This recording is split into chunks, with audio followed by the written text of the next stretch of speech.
channel. Today is day 10 of Sewtember. Do you create piping and incorporate it into your projects? I do. It's a technique that I always like to include in a project. I really feel like it brings it from plain to pristine and professional. Piping is so easy to create on the Serger. Let me walk you through that process. Let's get started.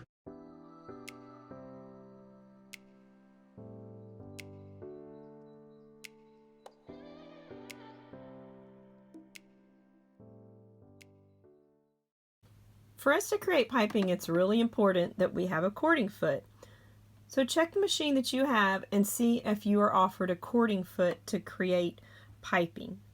So you'll notice at the bottom of this presser foot, you have a tunnel that runs underneath the presser foot. And that area allows the cording to ride through this area to create piping.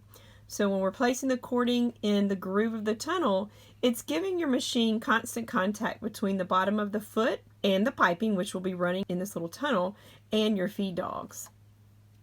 So let's go ahead and slip that presser foot onto the machine.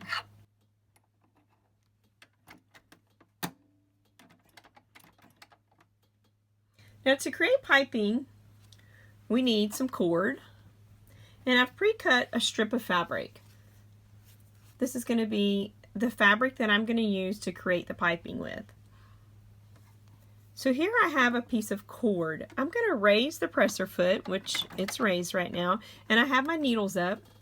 Then I'm going to go ahead and slip it up underneath the presser foot. And you'll notice that I've positioned it to where the cording comes out the front of the foot. And that cording is positioned in the tunnel. So you'll see how the tunnel cuts out and it comes all the way to the front of the presser foot. I want to position the cording about 1/2 of an inch behind the presser foot. And again, the cording is located in the tunnel at this point. And once I have that cording underneath the presser foot, in the tunnel, and behind the foot, I'm going to lower my presser foot. Now that's going to hold the cord in place for me. Once again, it's going to give me some extra security, kind of a third hand. It's going to make it really easy for the cord to be held onto by the machine itself. I'm going to take my accent fabric and I'm going to turn it wrong side facing up. I'm going to place it underneath the cord and I'm going to center it in the center of the accent fabric. And once I have it about centered, then I'm going to take and just make a rollover sandwich. So I'm going to take that left side of the fabric, I'm going to roll it over and allow it to hug the cord. Now if you don't allow the fabric to hug the cord snugly, you may get a point on the side of your fabric over here to the left. So it is important that you really allow that sandwich to hug that cording very securely. Once I've folded over that fabric and I have it snugly around the cord, I'm going to start serging. Now that we've stitched just a little bit and the machine is helping hold on to that fabric, I can go ahead and align the rest of the fabric. And it just makes it much easier once the machine has a hold of the fabric. Now you can kind of roll your finger, just kind of roll your finger here, and that's going to help you position that fabric and roll it over tautly over the cord. So again, you're going to notice that I'm just going to allow my finger to stay right to the right of that cord as we continue to stitch all the way down our strip of fabric to create our piping.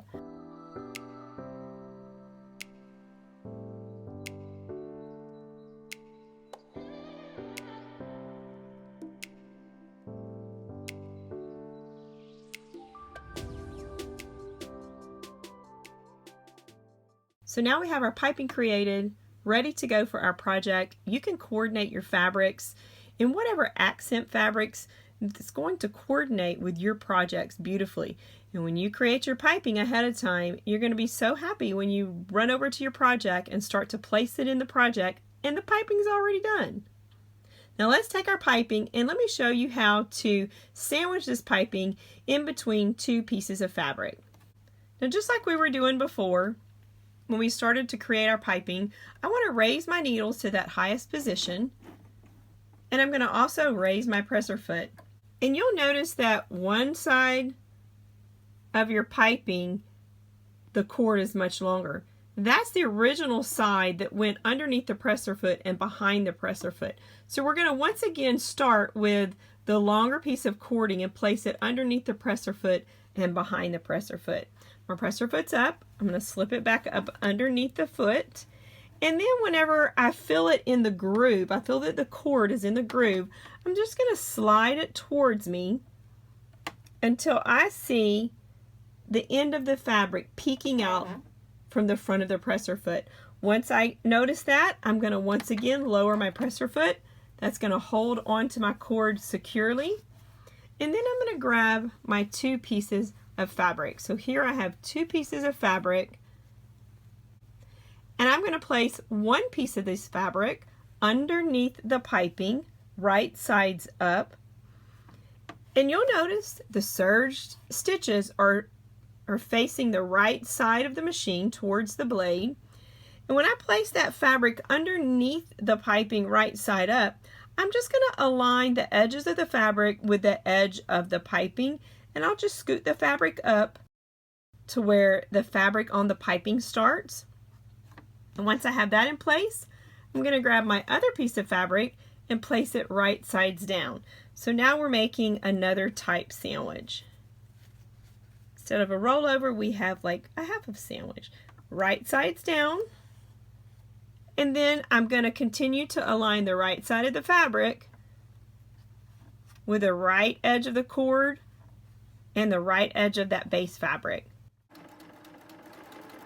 I'll start serging. Once I get it underneath that presser foot, it's going to hold all of those layers for me really nicely and securely.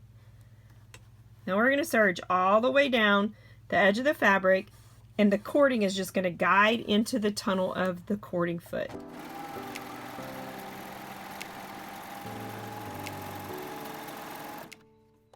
So once again, we have a beautiful 4-thread seam.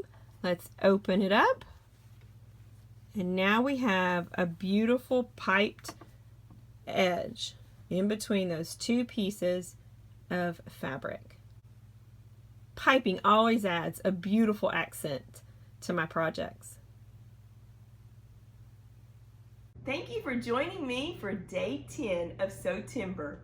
I want to see your projects. Make sure you post your sew, hashtag them on Instagram, Sewtember, join our Facebook group, and if you haven't subscribed to my YouTube channel, make sure you click subscribe and like this video if you enjoyed it. I really appreciate that. I'll see you tomorrow for day 11.